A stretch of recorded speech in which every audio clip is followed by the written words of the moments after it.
Today, we are going to make some grass. No, I'm not in Colorado, so it's not going to be that kind of grass. It's our techniques that are so simple and sensible, your mowers will practically build themselves.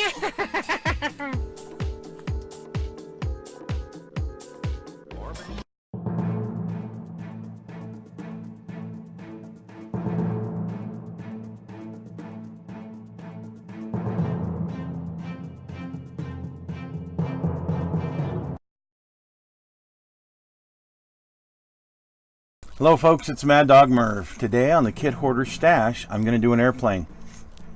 I know, that's something I haven't done in a while, and I don't know that I've ever done one on the Kit Hoarder Stash, but I used to be a prolific aircraft builder, particularly 148 scale.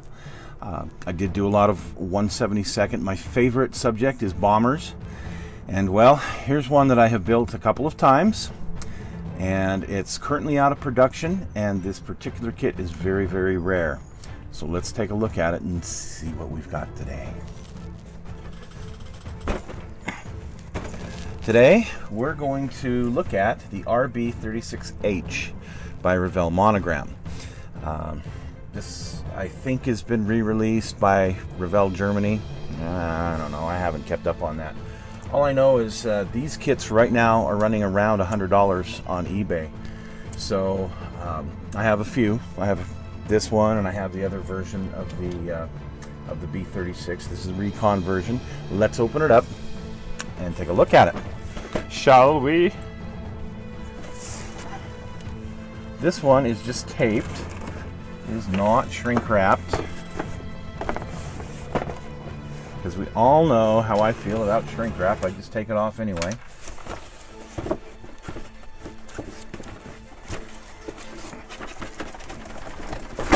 Wow. Nice box art, by the way. All right, we have in the box, we have this bridge. Cool. We have typical Revell Monogram instructions. You know, if this thing is made by Revell of Germany now, I feel bad because I hate their instructions. I'm used to the old Revell Monogram instructions, and I like them. Looks like we have a bunch of steps. There's 14, 16, 17 steps, 18. Woo! And then we finally get to paint it and decal it. So it looks like we've got a couple of different options for a B36H or an RB36H. So we have, you can either build it as a recon or as a non-recon bird. That's nice. And we've got a couple of decal options as well. It's going to be a beautiful bird. It is. Monogram instructions. Very good. This has a copyright of 1997. But it's probably about the time this was last released.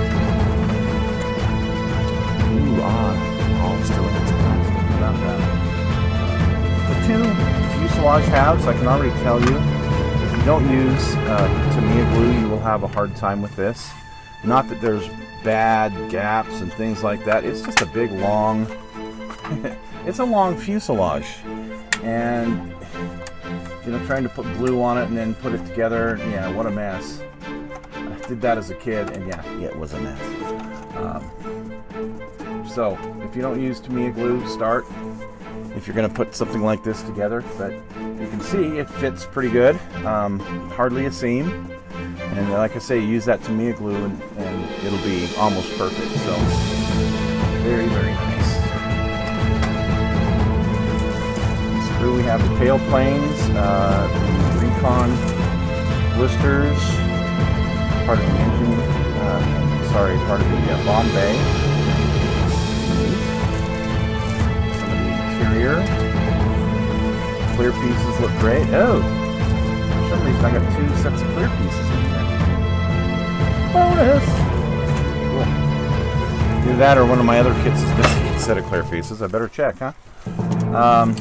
Here we have the bombs and these huge wings. Gonna need Tamiya glue for these for sure. The fun thing about this is you put the wings together and you put the fuselage together, and then towards the very end, that's when you finally made them together. And if you can engineer it, it's actually a good idea not to have the wings on if you're going to take this thing anywhere, because it's huge. It's huge. It's going to be huge. Okay, we got some figures for the area up front where everybody sits and like flies the plane and stuff. Yeah, that area. Yeah, cockpit. Thank you. Looks like we have the cockpit with some seats. Probably the bombardier navigator stations, all of that kind of stuff. And of course the landing gear, which, even though it's pretty heavy duty, yeah, that they didn't make. Maybe somebody does make them in metal. I don't know. And the propeller blades, which I can tell you are very fragile. They don't look like it, but so pretty straightforward. Number of pieces. I actually don't know how many pieces are in this, but if you look at it, it's not overly complicated. And what, there's these two sprues in here, and there's two sprues in there. So yeah, it's not, having built it before, it's not that complicated of a kit. It's just big, and actually takes just a little while to do because it's so flipping big. So, tips to building it. Once you are done, of course, you got to decide what color you're going to paint it. I would recommend Tamiya's bare metal silver, because, well, it looks really good. It goes on really good. It doesn't scuff up. It doesn't mark.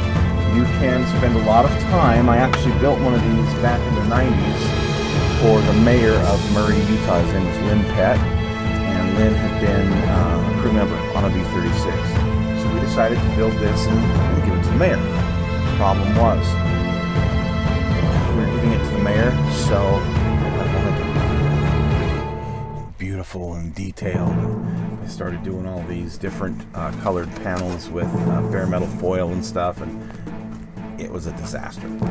I would use this as your base coat, okay? And then maybe mask off some of the other areas, particularly the areas made of magnesium, and take Tester's Model Master or any other, whatever floats your boat, that's a magnesium color, and spray those particular areas. And I've done this before, and it turns out amazing. For the white, of course, you have a lot of masking to do if you're going to do the white bottom, if you are going to do a white bottomed one. And I recommend Krylon has a great lacquer base paint, but so does Tamiya. I would use one of those for it. So anyway, there is today's version of the Kit Hoarder Stash. I will get to building this one of these days, and we'll go through that in detail.